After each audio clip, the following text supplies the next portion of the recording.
For years, a wealthy and emotionally distant billionaire watched his autistic son sit quietly by the same window, pointing toward the garden and repeating the same strange words no one could understand.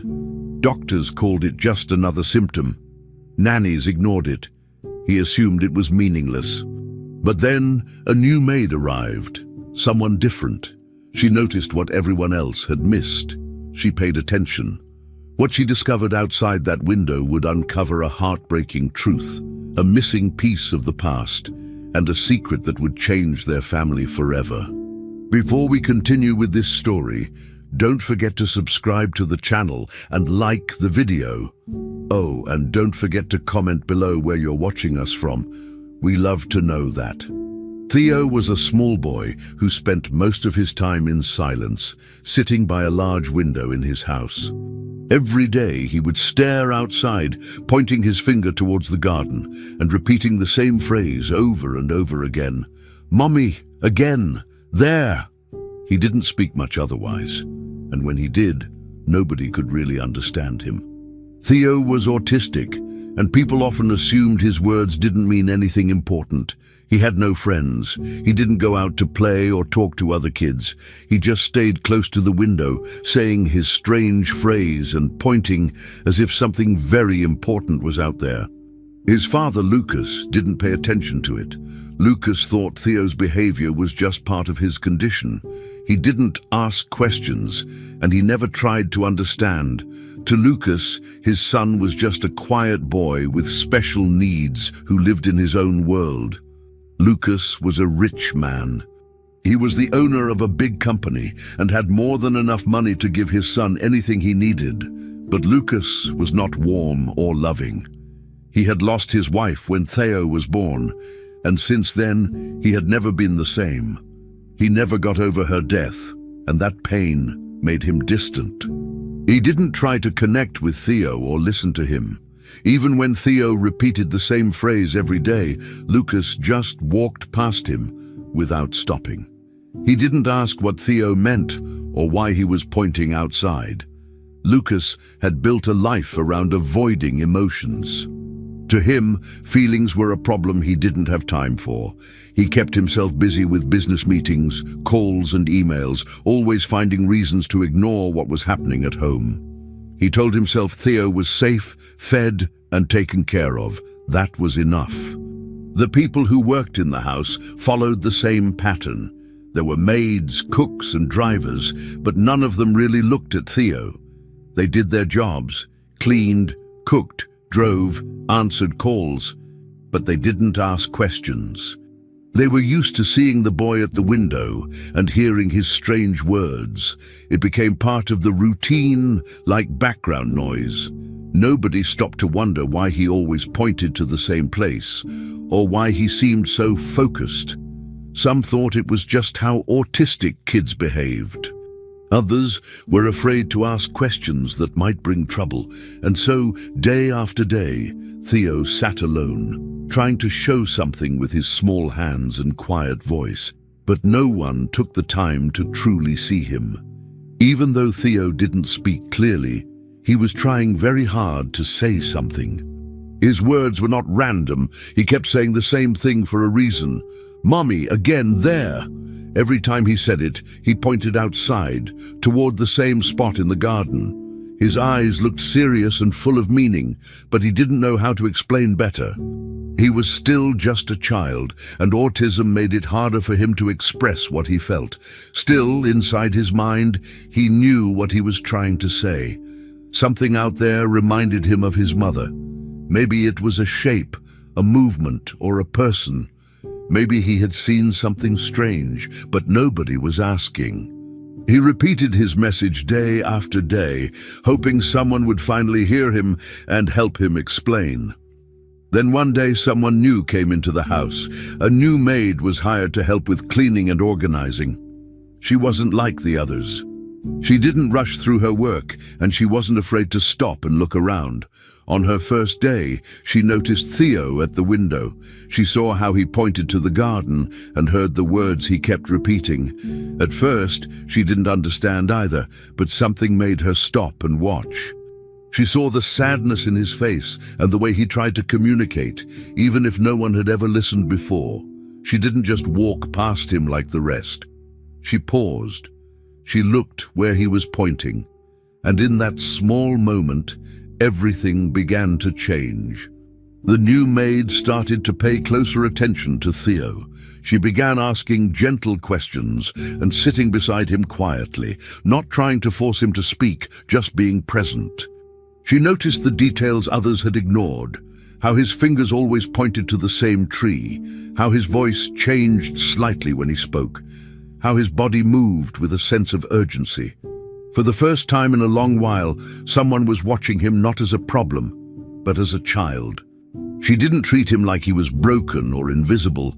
She treated him like someone who had something to say, and the more time she spent near him, the more she began to understand. Theo was not just repeating a memory. He was trying to show them something that was happening now, something real, something that no one else had seen. And so, the story begins with a small boy and a big window, a boy who pointed every day and spoke words that seemed strange to everyone except him. A boy who had lived in silence, surrounded by people who never really looked at him. But now, someone had noticed. Someone had listened, and for the first time, there was a small hope that Theo's words would be heard and his message would finally be understood. The mystery of the garden, the meaning behind Mommy again there, and the truth behind what Theo saw, all of it was still waiting to be discovered. But something important had already happened.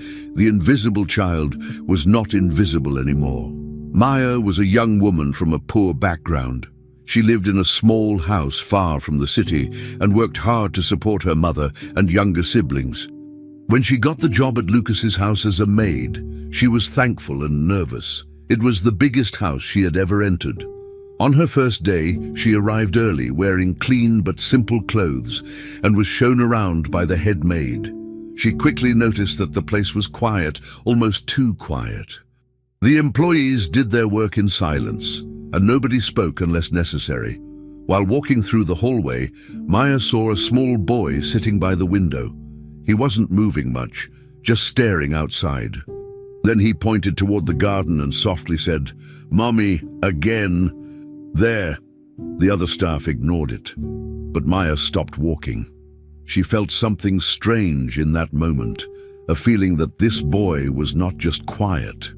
He was deeply sad. Over the next few days, Maya kept seeing the boy in the same spot, doing the same thing. She asked one of the older maids who he was. "That's Theo," the maid said. "He's the boss's son. Don't mind him. He's special." Maya didn't like how cold that answer was. She kept watching Theo from a distance. He didn't speak much, but she could feel he was trying to say something. Most people walked past him without a glance. Maya didn't. She started greeting him every morning with a smile and a quiet, "Hello." At first, Theo didn't react. But Maya was patient. She never forced him to speak. She just made sure he saw that someone was noticing him. Slowly, Theo's eyes began to follow her. When she cleaned the hallway, he watched. When she brought laundry down the stairs, he peeked around the corner. It wasn't much, but it was a start. As days turned into weeks, Theo began to follow Maya around the house. He didn't say anything at first, just walked behind her quietly like a shadow. Maya didn't mind.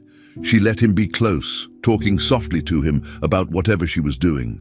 Folding towels, making the bed, preparing lunch. One day, while she was wiping the table, she looked over and saw something that surprised her. Theo was smiling. It was a small, quiet smile, but it was real. Maya smiled back. That evening, when she brought him a piece of fruit, he took it and said something that made her freeze. "Mommy!" At first, Maya thought she heard it wrong, but then he repeated it. "Mommy!" She didn't know what to say. Her heart felt heavy, but also full. She crouched down beside him, gently touching his hand.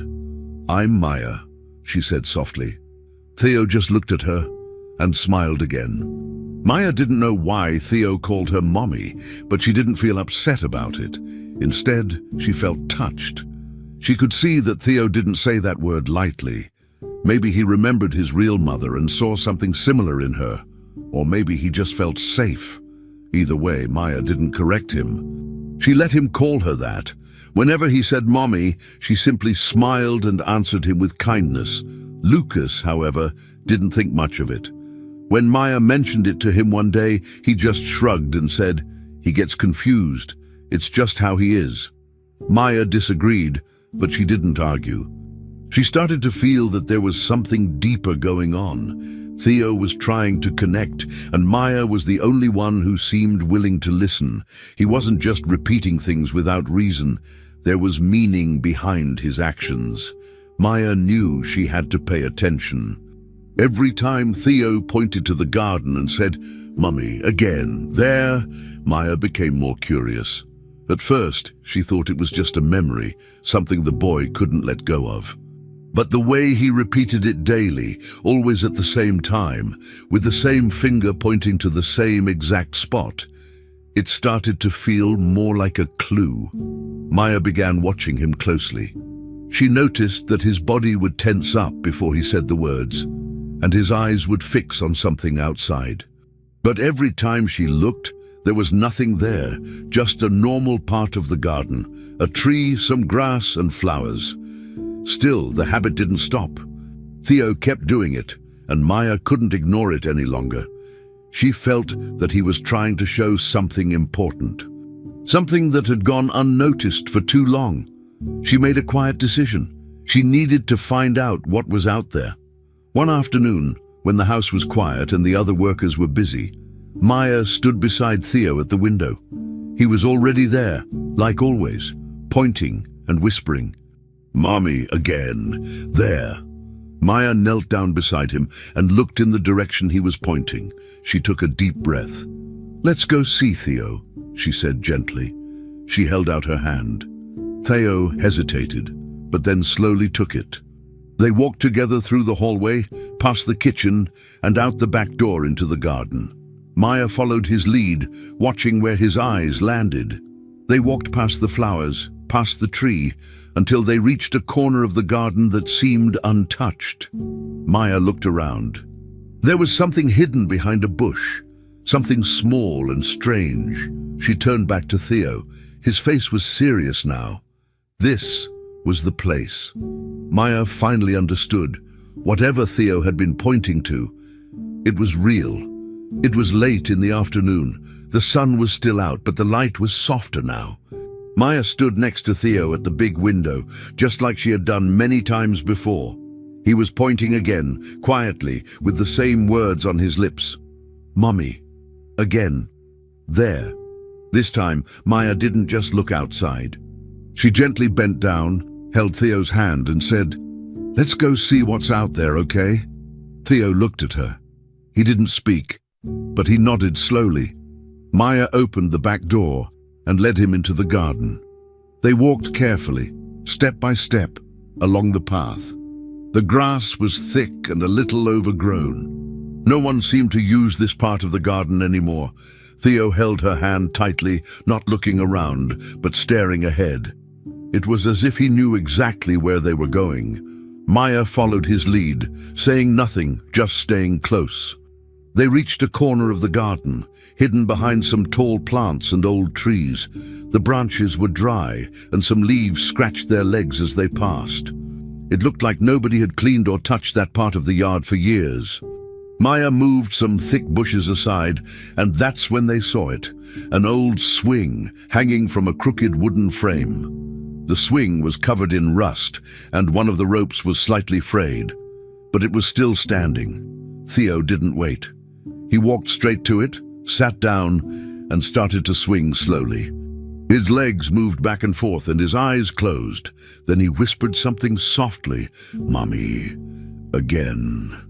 Maya stood there, frozen. She felt a strange chill go through her body. This place, this swing, it wasn't just an old toy, it was important to Theo. This was what he had been pointing to all along. As Maya watched, she realized what this place meant. It wasn't just a garden corner. It was a memory. A piece of Theo's past was still alive here. He wasn't pointing to the swing because it was fun. He was pointing because it reminded him of something or someone. Maya slowly sat down on the ground near the swing, not speaking, just letting Theo feel what he needed to feel. He kept swinging, his eyes closed, still whispering the same words now and then. Maya began to understand that Theo wasn't repeating empty phrases. He was trying to return to a time when he felt loved and safe. That swing was his way back to his mother. Maybe he used to sit there with her. Maybe she used to push the swing for him. Whatever it was, it mattered to him deeply. And finally, someone was here to see it and stay with him. That day changed something in Maya. After that, she made a promise to herself. She would bring Theo to the swing every day. Not because he asked, but because she understood. This wasn't just a game or a walk. It was healing. It was memory. So the next afternoon, she took his hand again, and they walked to the swing just like before. Theo didn't speak much, but she could see the difference in his body. He was calmer. His shoulders weren't so tight. He smiled more now, even if it was just a little. He still said "mommy," but Maya no longer corrected him. She didn't need to. She knew that he wasn't confused. He was remembering, and that memory helped him feel close to someone he had lost. Every time he sat on the swing, it was like going back to a place where things made sense to him. Other workers in the house still didn't understand. Some of them whispered things like, "Why does she waste time in that old garden?" Or "That boy is always going to be like that." But Maya didn't care. She didn't explain herself. She didn't try to change their minds. Her focus was Theo. The more time she spent with him, the more he opened up in his own way. He started humming small tunes. He started holding her hand without fear. Once, he even pointed to a flower and said, "Pretty," which made Maya smile the whole day. The garden became their quiet place, a space where no one else came and no one else judged, just Maya and Theo. She brought a small blanket one day and sat with him for an hour while he swung back and forth. It wasn't loud or exciting, but it felt real. It felt peaceful. It felt important. Day after day, they kept going back. No matter if it was sunny or cloudy, Maya and Theo made that small trip to the back of the garden. The swing stayed the same, old, a little broken, but still holding strong. Theo would sit on it, swing slowly, and close his eyes. He never asked for anything else. That place, that moment, gave him something no one else could: connection. Maya never missed a day. She started keeping the area clean, trimming a few plants, removing dry leaves. Not to change it, but to protect it. She respected what it meant to Theo. She knew now that the boy at the window had never been lost in nonsense. He had always been trying to show them this, a place filled with silence but full of meaning, a place where he once felt loved, a place where he could still whisper, "Mommy," again, and feel close to her. It was another quiet afternoon when Maya took Theo out to the garden. Like always, they walked hand in hand to the old swing at the far end of the yard. Theo was calm, and he seemed happy. He didn't speak much, but Maya had learned to read his expressions. As they reached the swing, Theo let go of her hand and walked to his usual spot. Maya laid a small blanket on the ground and sat down. Everything felt normal, until something caught her attention. On top of a large rock, a few meters away, stood a little girl. She was very thin, and her clothes were dirty and torn. Her hair was messy, and her face had smudges of dirt, but her eyes were sharp, focused, watching them without fear. She didn't say a word. Maya stood up quickly, unsure of what to do. The girl didn't move.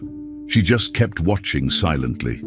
Maya stayed still for a moment, trying to decide whether to call out or step back. Theo, however, surprised her. Instead of being nervous or shy, he turned and looked at the girl. A smile slowly appeared on his face. Without saying anything, he walked toward her. Maya's heart started beating faster. Theo never reacted this way to strangers. He usually hid behind her or looked away, but now he seemed completely comfortable, even happy. The girl climbed down from the rock and walked toward Theo. The two children stood face to face, and then, like they had known each other forever, they both walked to the swing and began playing. First, Theo sat while the girl pushed him. Then, they switched places. They didn't speak, but their body language was full of energy and joy. Maya couldn't believe what she was seeing. The connection between them was immediate, deep, and completely natural. As Maya watched them play, something began to bother her. It wasn't just their quick bond that seemed unusual. It was the way they looked. The girl had the same hair color as Theo. Her eyes were the same shape and shade of brown. Even her facial expressions and small gestures, like how she tilted her head or moved her hands, felt strangely familiar. Maya leaned closer, studying them both carefully. They even seemed to be around the same age, maybe 5 or 6 years old. When the girl laughed, Theo laughed too. When she ran in circles, he copied her. Maya felt goosebumps. It was almost like looking at twins, but that couldn't be. Theo didn't have any siblings, or at least that's what everyone believed. Maya had never heard of any other children in Lucas's family. Still, she couldn't ignore what she was seeing. There was something deeper going on, something she didn't yet understand. Maya stood and slowly walked toward the children. She didn't want to scare the girl away, so she spoke softly. "Hi there. Are you hungry? Would you like something to eat?" The girl looked at her for a second, then nodded. Maya opened the small bag she had brought and took out a sandwich and a bottle of water. She handed it to the girl, who grabbed the food quickly and ate with big bites, like someone who hadn't eaten in a long time. Maya knelt beside her and tried to talk again. "What's your name? Where do you live?" The girl paused for a moment but said nothing. She kept chewing, eyes down. Then, just as quietly as she had arrived, the girl stood up.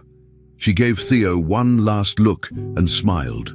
Before Maya could ask anything else, the girl turned and ran into the trees. Within seconds, she was gone. Maya ran after her for a few steps, calling out, but the girl had vanished. The trees were thick in that part of the garden, and Maya couldn't see where she had gone. She returned to Theo, who was now sitting on the swing again, looking peaceful. Maya sat beside him, her mind full of questions. Who was that girl? Where did she come from?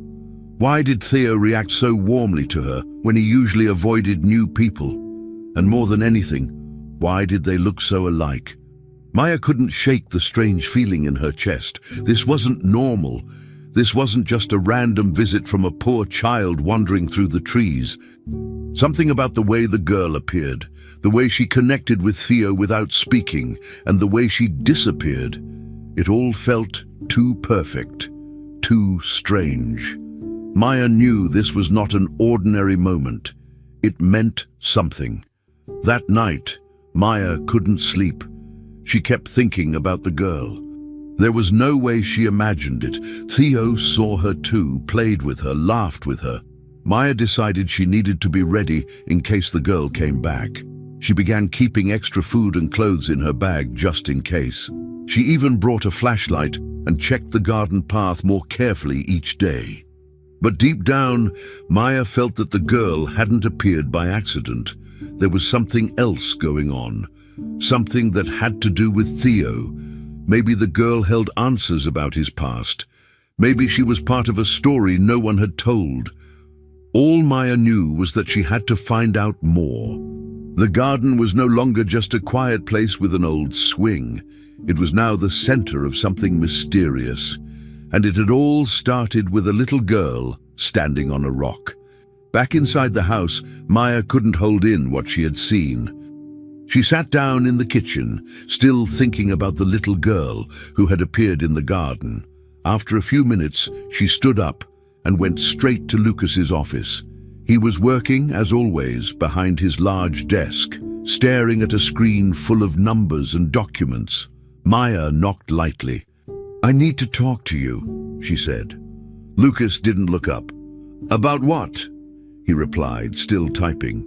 "About Theo, and something that happened today." Lucas sighed, but finally gave her his attention. Maya explained everything, how the girl appeared in the garden, how dirty and thin she looked, how she didn't speak, and how she disappeared. Lucas showed no reaction until she described the girl's face. "She looks exactly like Theo," Maya said. "Same eyes, same hair, even the way she moves." That's when Lucas stopped completely still. For a moment, Lucas didn't speak. He looked past Maya, like he wasn't really in the room anymore. Something in her words had hit him hard. He stood up and walked slowly to the window. "That's impossible," he muttered. Maya waited quietly. Lucas didn't usually show emotion, but now his face looked pale and strange. "There was a problem when Theo was born," he said slowly. "My wife died during the delivery. They told me there were complications. I didn't even get to hold her hand." He paused, remembering something he hadn't thought about in years. "The doctors said there was confusion. For a few minutes, no one was sure what was happening. Then they told me she was gone, and that only one baby had survived."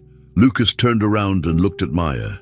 "But I remember thinking just for a second that something didn't feel right. I always had a doubt." She had never heard Lucas speak like that. He was usually cold, focused only on work and routine. But now, something deep had opened up inside him. "You never checked?" Maya asked. "Never asked for proof?" Lucas shook his head. "I trusted the hospital, and I was too broken. I had just lost the woman I loved. I had a newborn baby to care for. I didn't question anything, but now..." He stopped again, thinking. Maya could tell he was trying to stay calm, but his hands were shaking. "Now you're telling me there's a girl who looks just like Theo, who shows up out of nowhere, doesn't speak, and disappears again?" Lucas ran his hand through his hair. "I don't know what's going on, but I need answers. I can't ignore this." He walked back to his desk, opened a drawer, and pulled out an old folder. The folder was dusty and worn, filled with old papers, hospital records, birth reports, and death certificates. Lucas hadn't opened it in years. He sat down and started flipping through the pages, while Maya stood nearby, watching. His eyes scanned the words quickly. The documents confirmed what he already knew. One live birth, female deceased. But something about the way the documents were written felt off now. There were smudges, corrections, even 2 different doctor signatures on one form. Lucas frowned. "Why are there 2 doctors here? Why were there delays in reporting?" He looked up at Maya. "I need to go back to that hospital." Maya nodded. "Do you want me to come?" she asked. "No," he said. "I'll go alone." Lucas closed the folder and put it in a bag. "If someone lied to me, if something happened to my child, I need to know the truth." That night, he booked a flight.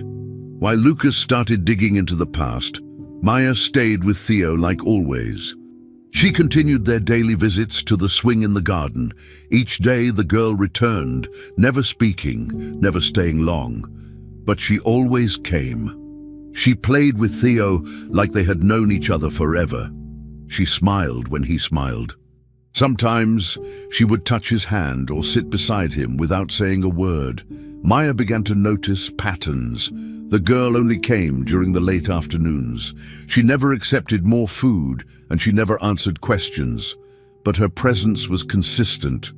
Maya kept a notebook and started writing everything down. The time she appeared, how long she stayed, what she did. Maya felt like she was part of something much bigger now. This wasn't just about helping Theo anymore.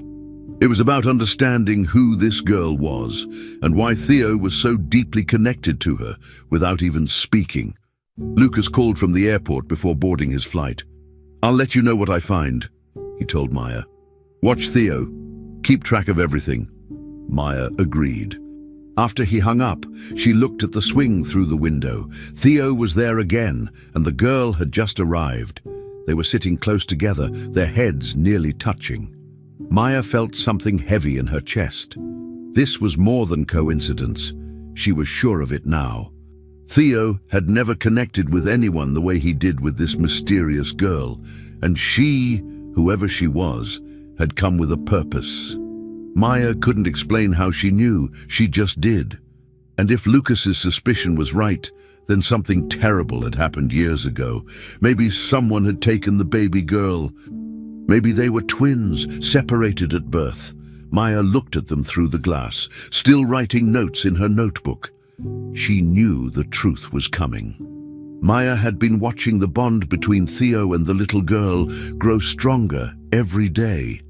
It was something special, something she had never seen before. The two of them didn't need to speak to understand each other. They communicated with looks, hand gestures, and simple movements. When one of them stood up, the other followed. When one laughed, the other laughed too. They often sat quietly next to each other on the swing, or played simple games like touching leaves or tossing small rocks into a pile. Maya was amazed at how connected they were. She had worked with other children before, and none of them had shown this kind of silent understanding. What surprised her the most was how peaceful Theo had become. He used to avoid people, but now, around the girl, he was open and relaxed. It felt like the two of them were part of the same story. One afternoon, Maya saw something that made her eyes water. Theo was playing with the girl near the edge of the garden when he suddenly looked at her and said, "Mana."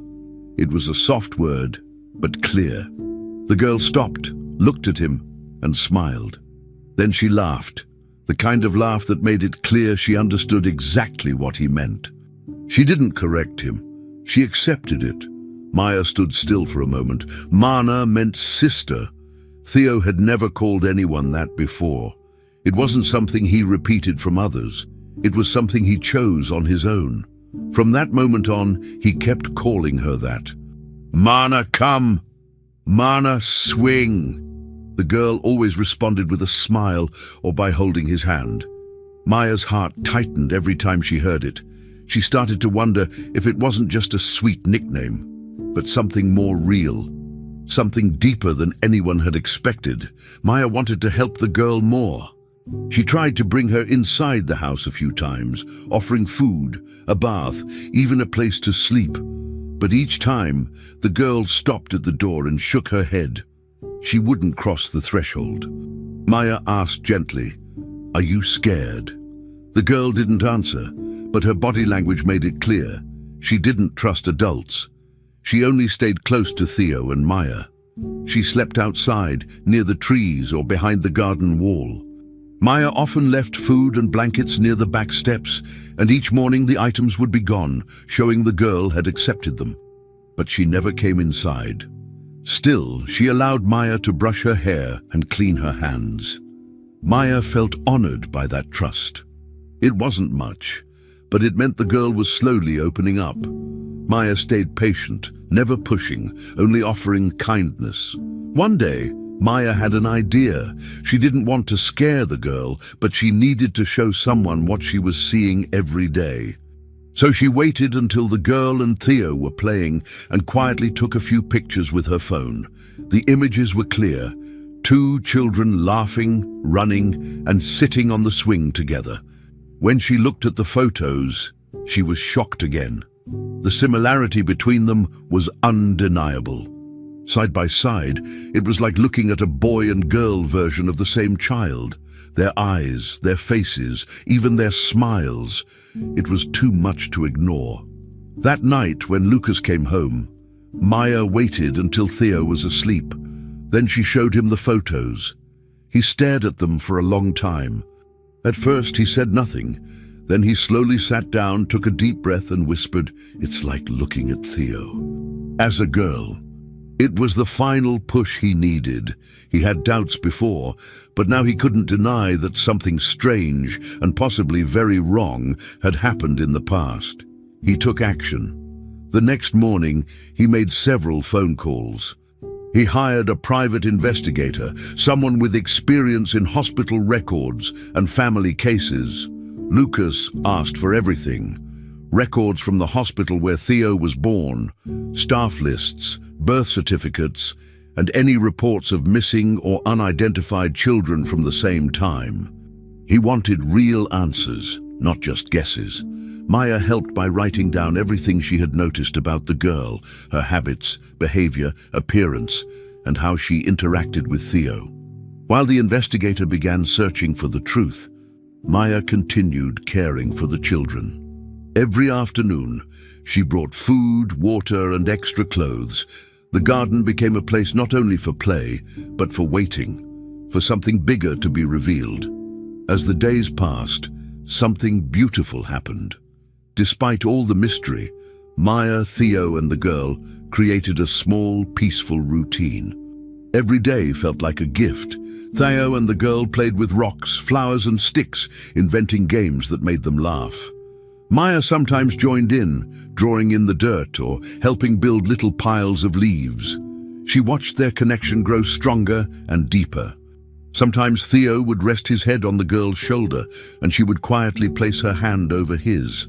Other times, they would run in circles, laughing until they fell to the ground. It was like they were healing each other through simple joy. Maya took more photos, not to investigate, but to remember. Even though no one had answers yet, something important was happening, something pure. It wasn't just about the past anymore. It was about now, a moment of innocence, trust, and silent love between two children. The private investigation moved quickly. Lucas had asked the detective to look into every detail of Theo's birth. Within a few days, troubling information started to come back. The hospital where Theo was born had poorly organized records from the day of the delivery. Names of staff members were missing and signatures were mismatched. But one thing stood out the most. A nurse who had been on shift that night had left his job suddenly just 2 days after the birth. There was no forwarding address, no resignation letter. He had simply vanished. The detective couldn't trace him. This detail hit Lucas hard. He sat alone in his office, staring at the paper in front of him. His hands were shaking. The more he looked at the missing pieces, the more he realized something very wrong had happened that night. Lucas didn't want to guess anymore. He needed proof. He needed a real answer. That same night, Lucas called Maya into the study. He was tired, but his voice was firm. "I want to do a DNA test," he said. "We need to know for sure." Maya nodded. She agreed it was time, but she also knew it wouldn't be easy. The little girl still didn't trust anyone, fully except Theo, and Maya a little. Getting her to go into the city would be difficult. The next day, Maya spent time sitting with the girl, talking softly. She explained everything in simple words, that they just wanted to check something, that there would be no needles, no pain, and they would all go together. At first, the girl didn't react. But when Theo took her hand and said, "Come, Mana," she finally nodded. Maya gave her a clean dress and brushed her hair. Then they got into the car. Lucas drove, silent the whole way. No one said much. The clinic was small and quiet. Lucas had arranged everything in secret, asking the doctor to handle the DNA test privately. They entered through a back door, avoiding attention. The girl looked around nervously, but Maya stayed by her side, holding her hand. Theo sat next to them, calm as always. The test itself was quick. A nurse gently rubbed the inside of the girl's cheek with a cotton swab, then did the same with Lucas and Theo. It was over in minutes. Maya thanked the staff and helped the girl back into the car. Lucas arranged for the samples to be sent to a trusted lab. He made it clear he wanted fast and accurate results. Back at the house, everyone was quiet. No one knew what to say. The wait began. It would take days to get the answer. Each person carried their own thoughts, but no one said them out loud. During those days of waiting, something unexpected started to happen in the house. Lucas began to change. For the first time in years, he wasn't spending every hour locked in his office or staring at business reports. Instead, he spent more time watching the children. One afternoon, he stood at the window and saw Theo and the girl running barefoot across the grass. They laughed, fell, and got back up again. Lucas smiled, a real smile. Maya saw it from the kitchen and felt a deep warmth in her chest. Little by little, Lucas started talking to Theo more. He asked questions, tried to play simple games, even if awkwardly. He was clearly trying. Theo responded in small ways, a look, a nod, a soft word. Maya stayed close through it all. She didn't take control. She simply stayed present, guiding gently, helping things move forward. Without forcing anything, she had become their connection. Maya continued to care for the girl each day. She made sure she ate, stayed clean, and felt safe. Though the girl still wouldn't sleep inside the house, she started staying longer in the evenings. She would sit on the porch steps or lie down on a blanket under the stars while Theo held her hand. Maya never pushed her. She simply made sure the girl felt welcome. Lucas had started calling her Little One, and once even asked if she wanted juice. The girl didn't answer, but she didn't run away either. The atmosphere in the house was different now, lighter, less cold. It was no longer a place of silence and schedules. It was starting to feel like a real home, even if only slowly.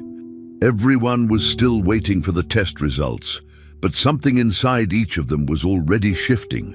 The possibility of truth was already bringing them closer together. Finally, after 6 long days, the results arrived. The envelope came in the morning. Lucas took it from the delivery driver himself, closed the front door, and walked to the living room. Maya was already there with the children, helping them color on the floor. Lucas stood still, holding the envelope tightly. He opened it slowly. His eyes scanned the paper. He didn't speak. Maya stood and walked closer. "Lucas," he turned to her, his face pale. "She's mine," he said. "She's Theo's twin." The room fell silent. Lucas dropped to the couch, still staring at the page. The little girl looked up from the floor, not fully understanding. Theo crawled toward her and hugged her tightly. "Mana," he said again. Maya sat beside them, her eyes full. The truth had finally come. The girl who had appeared out of nowhere was not a stranger. She was a missing part of their family. A piece of their story finally returned. Lucas sat in his office, holding the DNA results in his hands for the 10th time that morning. The truth was clear now. The girl was his daughter. There was no more doubt. But instead of bringing him peace, it opened a storm inside him. He felt guilt for not questioning things sooner.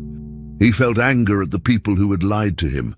And above all, he felt a heavy sadness for all the years he had missed with her, for all the nights she had likely slept alone, cold, hungry, or scared. His chest hurt as he imagined her as a baby, taken away without a name or voice. He stared at the old photos of his wife, remembering her smile and the name she had picked years ago if their baby had been a girl, Clara. That name stayed in his head now. He wasn't just hurt, he was ready to act. Lucas picked up the phone and called the hospital directly. He didn't ask politely. He demanded to speak with the director. His voice was firm, and his words cut through every excuse. "I have proof," he said, "and I want answers." Soon the case reached higher levels. News of missing hospital records and a vanishing nurse caused tension among the staff. But then, something unexpected happened. An older nurse, no longer working at the hospital, but still in contact with some people there, came forward. She confessed. Years ago, she had given a newborn baby to a woman she knew, claiming the child had died. She was part of a hidden network involved in baby trafficking. She said she regretted it and had kept silent out of fear. According to her, the woman who took Clara never returned to the hospital. Somehow, the girl ended up lost or escaped. Lucas couldn't believe what he was hearing. The story spread fast, and the hospital faced a scandal. Investigations began. Reporters camped outside the building. Lucas stayed away from the media.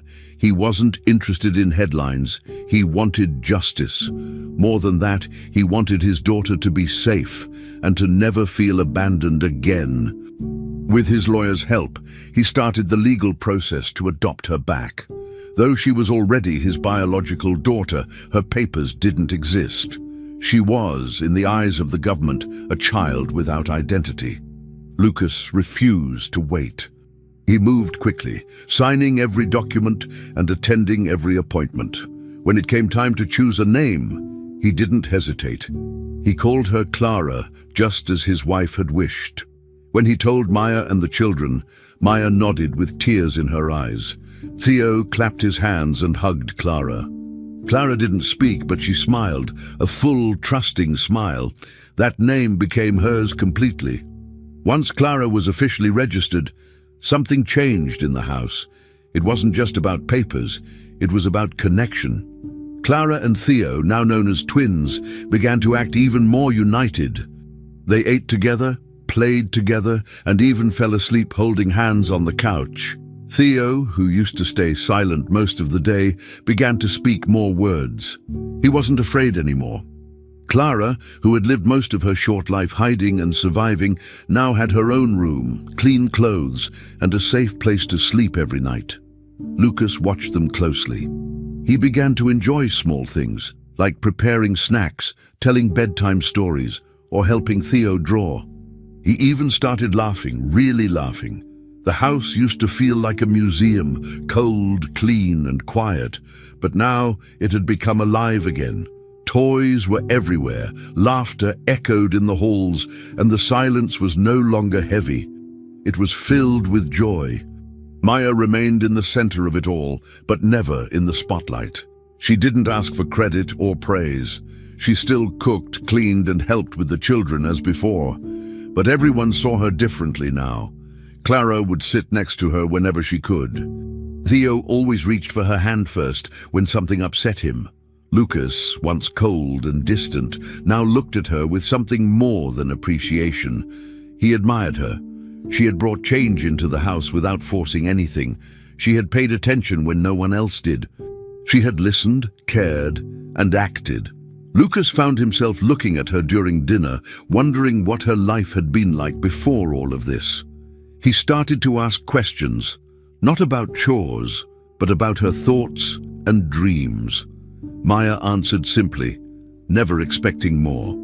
But it was clear to both of them that something was growing between them, something honest and new. Lucas stood in the garden one evening, watching the twins play near the swing. Clara was pushing Theo gently while he laughed.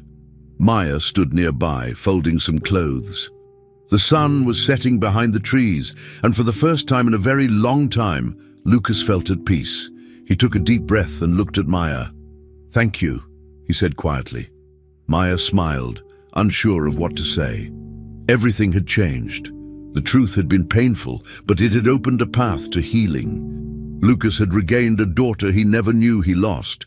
Theo had found his sister. Clara had found safety.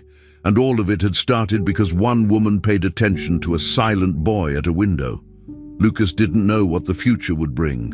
But now, he was no longer afraid to hope. He was no longer numb. For the first time in years, he was living again. The family was slowly putting the pieces back together. Life inside the house had changed completely. Theo, once quiet and hidden in his own world, now spoke in short sentences. He smiled more often. He even laughed out loud while playing with Clara, something that had never happened before. He still had his quiet moments, but there was light in his eyes now. Clara was no longer the frightened girl who hid behind trees and refused to come inside. She had her own room, toys, and a safe bed. She followed Theo everywhere and hugged him often. The two were inseparable. They played, drew on the walls with crayons, and sometimes just sat next to each other without saying a word. But even in silence, they were connected. They didn't need to explain anything. It was clear to everyone that they were more than siblings. They were two halves of the same story. Lucas had changed as well. The man who once lived in his office, focused only on work and closed off from emotions, was no longer the same. He still had days when grief came back, but now he faced them with open eyes. He spent more time with the twins, reading to them or sitting on the floor while they played. He learned how to help Theo stay calm during stressful moments and how to make Clara feel safe without pressuring her. His love was real now, not just responsibility, but presence. Inspired by everything that happened, Lucas decided to create something meaningful. He started a foundation in memory of his late wife. The goal was to support children with autism and also children without homes, like Clara once was. He wanted to make sure other kids like his wouldn't be forgotten or left behind. It became his way of turning pain into something useful. When the foundation opened, Lucas asked Maya to take part. He offered her a formal job with a title and office, but Maya refused kindly. She didn't want a title. She wasn't interested in paperwork or meetings. Her place, she said, was with the children, not only Theo and Clara, but others too. Lucas understood. Maya had never done any of this for money or position. She had done it because she cared. So instead of forcing her into a role, he simply asked her to stay as she was, part of the family. Maya accepted. She continued to help with daily routines, playing with the children and organizing the home. But everyone knew she was more than just a helper. She was the one who saw what no one else did. She had changed their lives. Theo called her Maya, but the way he said it meant much more than just a name. Lucas and Maya grew closer, but nothing was rushed. They talked more often, sometimes late into the night. Lucas listened to her stories about her past, and Maya listened when he needed to speak about his wife. There was no pressure, no awkwardness. It was natural. He started noticing small things, how she smiled when Clara danced, how she reacted quickly when Theo needed comfort, how she remembered every little detail that mattered. Maya saw his efforts too, how he tried to be better every day, how he didn't hide his feelings anymore, and how he was learning to be present. Their relationship was built on respect, not plans. People outside the house often asked who Maya was. Lucas would simply answer, "She's with us." That was enough. The children trusted her. He did too. And even though neither of them spoke of love openly, it was clear that something strong and steady had grown between them. One of the biggest changes happened in the garden. The old swing, once rusty and forgotten, was now fixed and clean. Lucas had it repaired after the DNA results came in, as a way to mark the beginning of their new life. He painted the frame himself and added 2 ropes strong enough for both children to swing together. Every afternoon, Theo and Clara ran out to the swing as soon as they finished lunch. It became their favorite place. Sometimes they laughed and played loudly. Other times, they sat quietly, just swinging side by side. The swing had been where Maya first saw Theo, trying to tell the world something important. Now, it had become a place of joy, memory, and healing. Whenever Maya looked at it, she felt grateful. That swing had started everything. It had brought the past into the present. It had shown them the path to truth and love. The garden became the heart of the home. It was no longer just grass and trees. It was a place full of meaning. The swing stood as a symbol, not just of the twins' bond, but of everything the family had been through. The pain, the mystery, the discovery, and the healing. Theo and Clara played there every day, and Maya often watched them from the kitchen window. Lucas sometimes joined them, sitting on the steps with a cup of coffee, smiling as he watched his children laugh.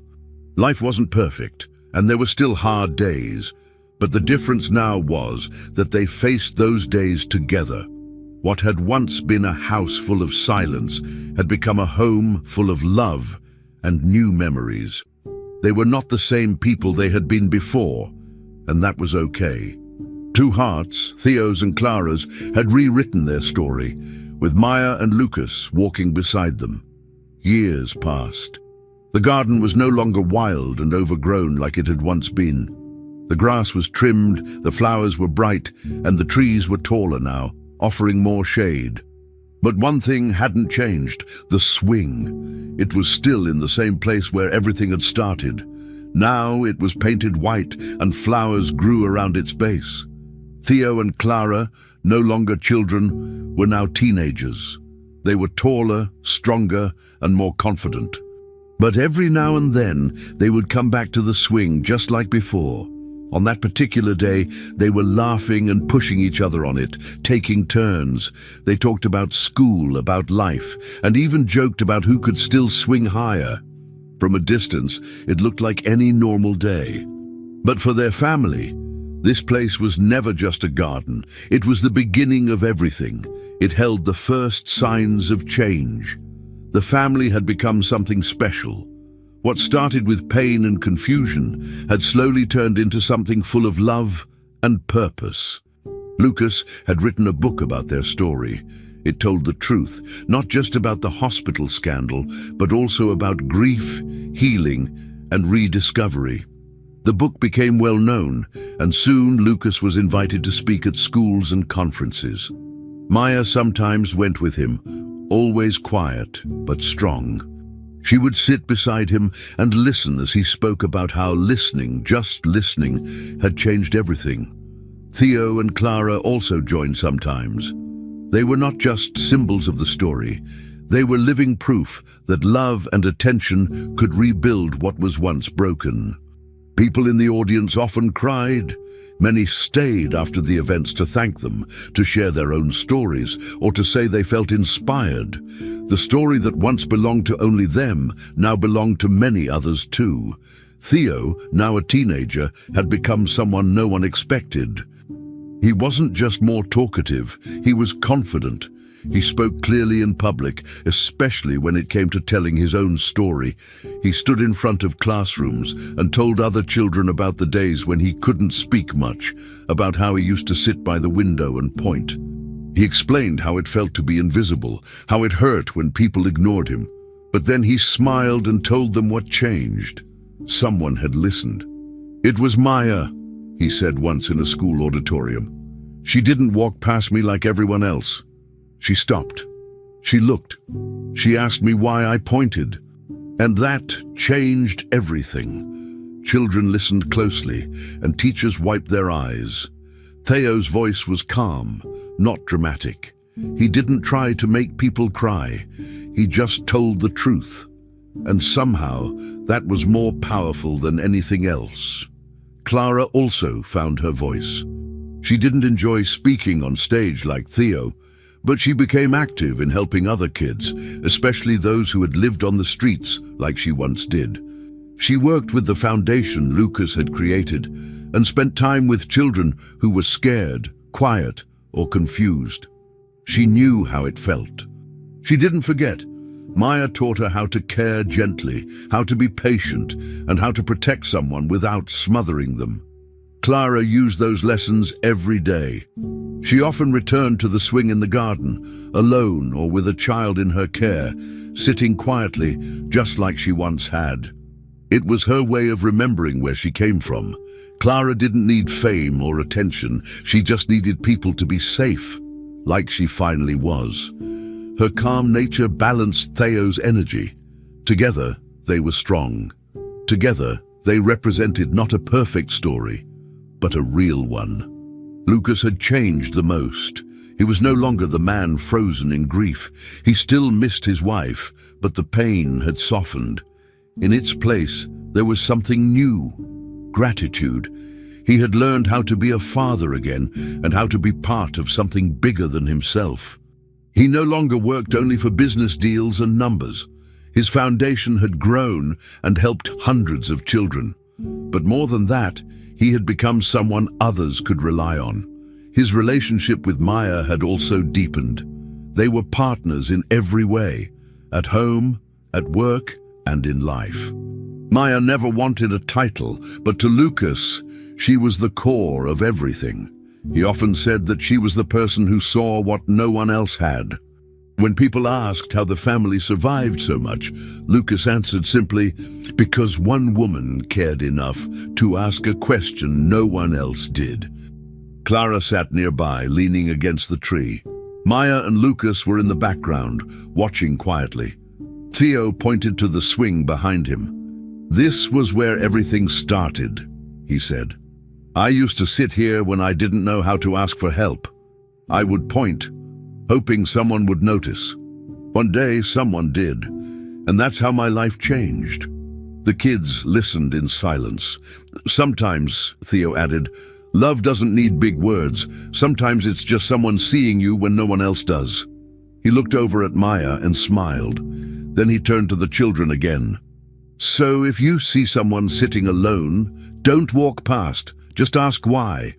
The swing moved gently behind him. It wasn't just a seat anymore. It was a reminder, a symbol of how love had quietly saved them all. Finally, we've reached the end of this story. I'm extremely happy that you've made it this far. Thank you very much for watching. Comment below what you thought and what was the best or worst part. Don't forget to subscribe. Until next time.